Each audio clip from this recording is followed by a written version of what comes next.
వినిపిస్తుందా? గిరిబాబు గారు, ఇప్పుడు ఉద్యోగస్తులకు లేని బాధ వైసీపీ నేతలకు ఎందుకు? ఇప్పుడు వాళ్ళు ఆత్మగౌరవ ర్యాలీ నిర్వహించారు అండ్ సీఎం చంద్రబాబు నాయుడుకి, విద్యాశాఖ మంత్రికి థ్యాంక్ యూ అని కూడా ఒక మెసేజ్ పాస్ చేశారు. మరి వాళ్ళేమో ఆత్మగౌరవ ర్యాలీ వైసీపీ చేసిన తప్పుడు ప్రచారం అని చెప్పేసి వాళ్ళు ఆ ర్యాలీ నిర్వహిస్తున్నారు. వీళ్ళు గత 3 రోజులుగా రిలే నిరాహార దీక్షలు చేపడుతున్నారు.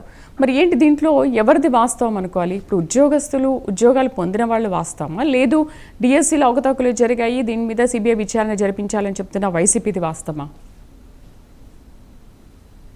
గడిచిన 5 ఏళ్లలో వైసీపీ ప్రభుత్వంలో ఒక డిఎస్సి కూడా ఇవ్వలేదు. సో వాళ్ళు అసలు డిఎస్సి గురించి మాట్లాడడానికి అర్హత లేదని నేను అనుకుంటున్నాను. ముఖ్యంగా ఉద్యోగాలలో ఎక్కడన్నా 1-2 అవకతవకలు జరిగి ఉంటే వాటిని ప్రభుత్వం దృష్టి తీసుకోపోవడము, లేదంటే ఆయా సంస్థల దృష్టి తీసుకుని పోయి అలాంటి వాళ్ళకి ఉద్యోగం ఇచ్చారనే విషయాన్ని ప్రూవ్ చేసి వాళ్ళని తొలగించే ప్రయత్నం చేయాలి. కానీ మొత్తం ప్రక్రియనే తప్పుదోవ పట్టిస్తూ రాజకీయంగా దీన్ని వాడుకోవాలని చేయడం అనేది ముఖ్యంగా దీన్ని వ్యతిరేకించాల్సిన అవసరం. ఇంకొకటి ఏంటంటే గడిచిన 3 నెలలుగా ఇదే డిఎస్సి మీద పలు దఫాలు ఆరోపణలు చేస్తూనే ఉన్నారు.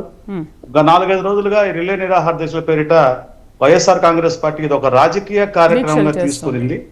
అట్ ది సేమ్ టైం ఈ ఉద్యోగులందరూ కూడా తమ ఆత్మగౌరవాన్ని కాపాడు. ఖచ్చితంగా ఉద్యోగంలో ఒక పరీక్ష రాసిన తర్వాత ఆ పరీక్షలో వాళ్ళు పాస్ అయిన తర్వాత వాళ్ళని మనం శంకించకూడదు.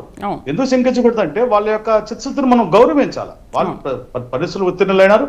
ఇక స్పోర్ట్స్ కోటా మీద కొద్దిగా రగడ చేశారు. స్పోర్ట్స్ కోటాలో కూడా ఎక్కడ కూడా శాప్ కూడా ఎక్కడ కూడా వాళ్ళెక్కడ సర్టిఫికెట్లు ఇవ్వలేదని చెప్పింది పదే.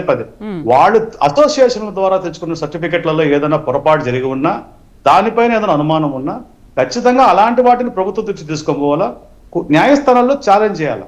అంతేగాని ఇలా సవాళ్లు ప్రతి సవాళ్లు బురదల్లేసి మనం రాజకీయంగా చేసుకుని ఇది ఒక రాజకీయ కార్యక్రమంగా చూడాలి తప్ప ఇది ఏ రకంగా కూడా ప్రజలకు కానీ అటు నిరుద్యోగులకు కానీ ఉపయోగపడే అంశమే కాదు. ఉద్యోగాలు లేకుండా కొన్ని ఏళ్ల తరబడి పాపం వేచి ఉన్న వాళ్ళకి ఈ ప్రభుత్వం వచ్చిన తర్వాత ఉద్యోగం కల్పించి వాళ్ళకు ఒక జీవనాధారము, ఒక భద్రత కల్పించిన తర్వాత మనం అలాంటి వాటిని తప్పు జరగకుండా నెక్స్ట్ జరిగే వాటిలో తప్పు జరగకుండా సలహాలు సూచనలు ఇచ్చి ప్రభుత్వాన్ని సరైనటువంటి దిశలో నడిపించడం తప్పు లేదు. కానీ మొత్తం ప్రక్రియ తప్పు పట్టేసి ఆ ప్రక్రియ మొత్తం క్యాన్సిల్ చేసేసేయండి, మళ్ళీ ఫ్రెష్ గా చేసేయండి.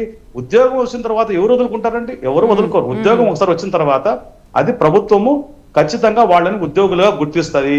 ఏదైనా అంశాలలో మనకు విభేదం ఉంటే మనం న్యాయస్థానాన్ని పోవాలా. ఇప్పుడు మీరు చేస్తున్నట్టు ఈ 3 రోజులు చేస్తున్న రిలే హారతి కూడా కేవలం వైఎస్ఆర్సీపీకి సంబంధించినటువంటి ఒక రాజకీయ కార్యక్రమం తప్పితే ఇది ఎక్కడ కూడా ప్రజల ఇన్వాల్వ్మెంట్ కానీ నిరుద్యోగుల ఇన్వాల్వ్మెంట్ కానీ లేదు. నిరుద్యోగులు ఇంకా వెయిట్ చేస్తున్నారు. ఇప్పుడు ఇలా చేయడం వల్ల ప్రభుత్వము ఈ డిఎస్సి ప్రక్రియను ఆపేసిందంటే పూర్తిగా నిరుద్యోగులు చాలా ఇబ్బంది పడతారు కదా. అసలు నిరుద్యోగులకు ఉద్యోగ అవకాశం రాదు కదా.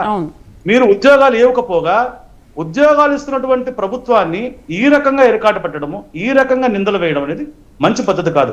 ఇప్పటికే వైఎస్ఆర్ కాంగ్రెస్ పార్టీ దీనిపైన చాలా వరకు ఆందోళన చేసింది.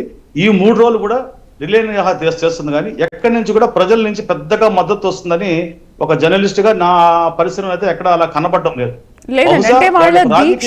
వస్తుందనేసి వాళ్ళు ఒక చేసి ఉండొచ్చు. కానీ గిరిబాబు గారు, వాళ్ళ మాట ఏంటంటే మేము చేస్తున్న ఈ రిలే నిరాహార దీక్షలకి జనాలు తండోపతండాలుగా తరలి వస్తున్నారు, మాకు మద్దతు తెలుపుతున్నారు అనేది వైసీపీ వాదన. అంటే దేనికి మద్దతు తెలుపుతున్నారు, దేనికోసం వస్తున్నారు? లేదు, మీరు ఎక్కడన్నా గమనించండి, అది పూర్తిగా పార్టీ కార్యక్రమము. నిరుద్యోగులకు సంబంధించినటువంటి వాళ్ళు ఎవరు కానీ ప్రజలు కానీ చదువుకునే యువత కానీ ఎక్కడ కూడా వాళ్ళెవరు కూడా దీంట్లో రాలేదు. వాళ్ళు ఇంకా వేచి చూస్తున్నారు. ఇంకా ఇలాంటి ఉద్యోగాలు మరిన్ని రావాలి. ప్రభుత్వం ఈ దిశగా ముందుకు పోతే మన వంతు వస్తుంది, మనకు న్యాయం జరుగుతుంది.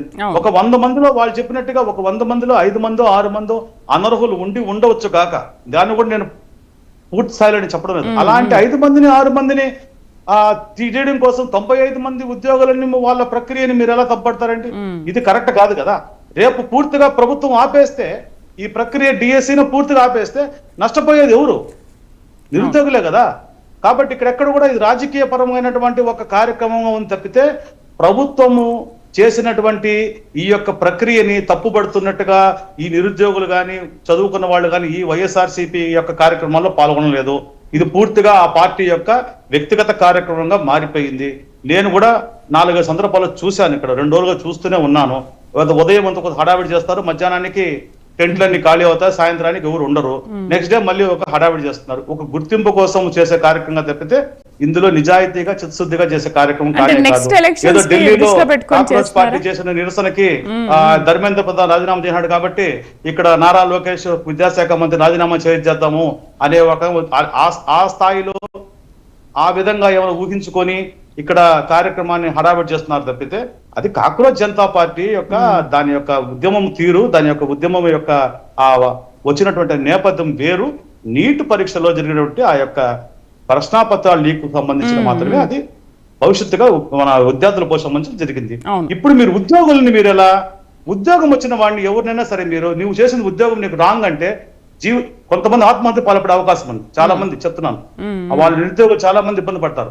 ఎందుకంటే వాళ్ళకి ఒక ఉద్యోగ భద్రత ఉంది, మాకు ఉద్యోగం వచ్చిన ఒక ఆనందంలో ఉన్నారు వాళ్ళు. అలాంటి వాళ్ళని మీరు మీ ప్రక్రియ తప్పు, మీకు ఉద్యోగం వచ్చింది తప్పు, మీ నియామకం రద్దు చేయాలనేది ఇది కరెక్ట్ పద్ధతి కాదు. ప్రభుత్వాన్ని మీరు ఏ రకంగా ప్రశ్నించాలో ప్రశ్నించండి, తగు సూచనలు చేయండి.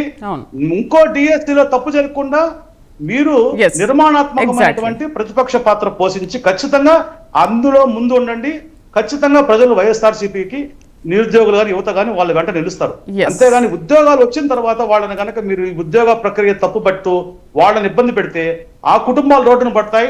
ఆ కుటుంబాలు రేపు రోడ్డును పడితే వాళ్ళకి జరిగే నష్టాన్ని ప్రతిపక్ష పార్టీ